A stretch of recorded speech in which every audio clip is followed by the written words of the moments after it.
Bonjour à tous, me revoilà aujourd'hui pour continuer encore la description de tous les reptiles que l'on peut maintenir en captivité. Aujourd'hui, je vais vous présenter la famille des basiliques. A de suite.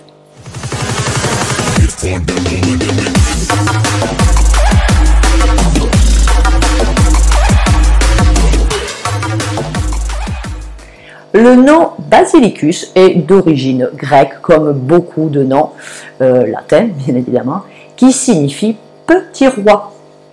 C'est un lézard du genre saurien, de la famille des Corythophanidae, de l'ordre des Iguania. Il est aussi connu sous le nom de lézard Jésus-Christ, ou lézard Jésus, à cause de sa capacité à courir sur l'eau sur de courtes distances, tel Moïse marchant sur l'eau, avant de s'immerger et de nager, car les basiliques sont d'excellents nageurs. Ce sont des lézards qui atteignent en général 60 à 70 cm de long pour les mâles et un petit peu moins pour les femelles, avec un poids moyen d'environ 90 grammes. Ils sont diurnes, terrestres, semi-arboricoles à arboricoles. Le mâle adulte présente une petite crête sur la tête. La robe est en général brun olivâtre, vert, bleu, avec des bandes transversales claires. C'est là qu'on peut reconnaître les femelles et les juvéniles qui, eux, présentent des bandes transversales foncées sur le dos et la queue. La coloration de ses yeux rouge vif, orange, jaune rend le regard de ce lézard extrêmement surprenant. Le basilic a une capacité à fuir rapidement, car il est capable de se dresser sur ses deux pattes arrière pour courir très vite. Notamment la capacité de courir sur l'eau. Cet exploit est rendu possible grâce à la légèreté de leur corps, tout d'abord, leurs longs doigts élargis et la rapidité de leurs mouvements au niveau des pattes qui ne touchent presque pas l'eau.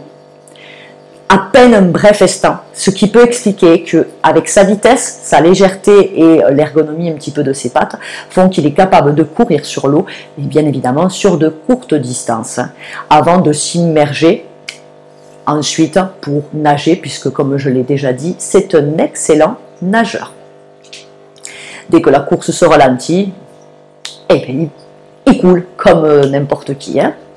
Voilà. Leurs origines géographiques. Alors, leur biotope est la forêt tropicale humide, où il adore se percher en hauteur, sur des buissons, à la cime de certains arbres, mais alors toujours au-dessus d'un cours d'eau, au-dessus d'une rivière, d'un petit ruisseau, d'un lac. Tout ça, tout simplement, parce qu'en cas de danger, il n'a pas peur de sauter et de tomber dans l'eau afin d'échapper à son prédateur. Voilà, ça c'est un premier mécanisme de défense. Son deuxième mécanisme de défense est qu'il est capable de s'enterrer dans le sable pour se cacher le temps que le prédateur passe son chemin. Parce que autour de ses narines, il a ce qu'on appelle un anneau musculaire qui lui permet de maintenir fermé l'orifice de ses narines afin d'empêcher le sable d'y entrer. Voilà son deuxième mécanisme de défense. Ils vivent donc dans des zones de forêt dense, jusqu'à 2200 mètres d'altitude quand même, qui commencent au sud du Mexique à partir de Veracruz, recouvrent une grande partie de l'Amérique centrale et le nord-est de l'Amérique du Sud. Son alimentation. Ils sont principalement insectivores, mais consomment aussi des petits vertébrés tels que des oisillons, des petits lézards, des petits rongeurs, voire même il peut pratiquer le cannibalisme en s'attaquant à ses congénères. Il consomme également à petite dose quelques végétaux. Sa reproduction. Ils sont ovipares comme la plupart des lézards. Les femelles peuvent pondre jusqu'à 12 œufs par ponte plusieurs fois dans l'année, avec une incubation pour les œufs entre 50 et 70 jours. Dans leur milieu naturel, la saison des amours est durant la saison des pluies, c'est-à-dire entre juin et octobre. La femelle creuse une cavité dans le sol et elle y dépose ses œufs avant de les enterrer, en les recouvrant de terre et de feuilles.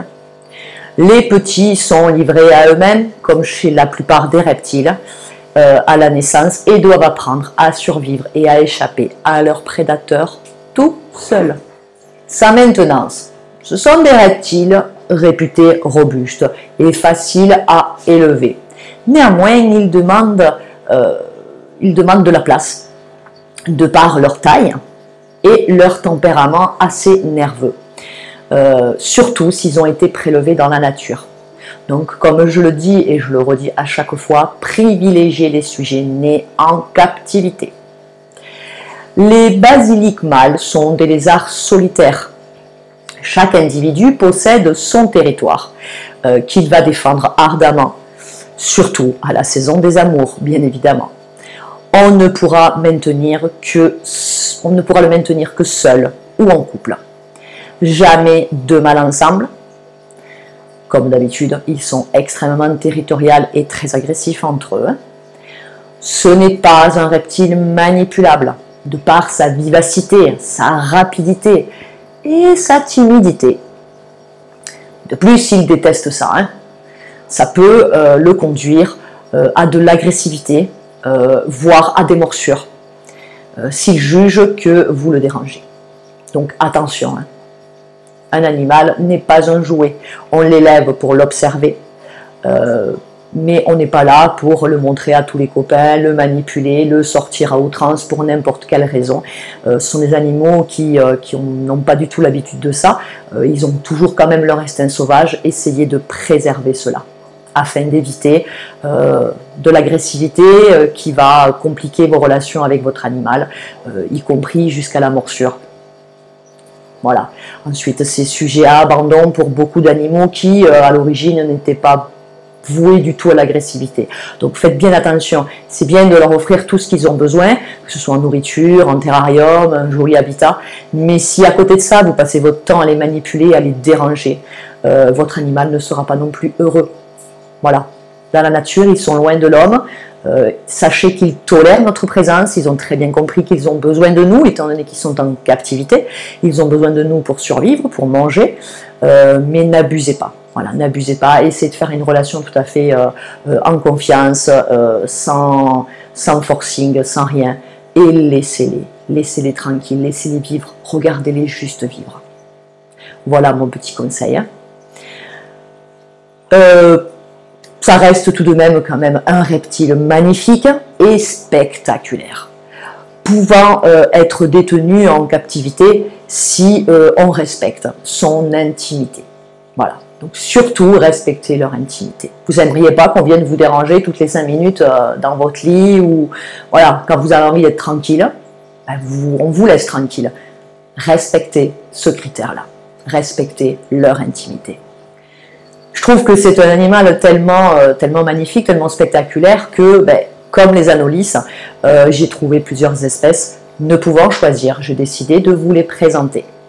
Il y aura le basilic plumifront et le basilic vittatus que vous allez découvrir dans ma prochaine vidéo. Sur ce, je vous dis à très bientôt.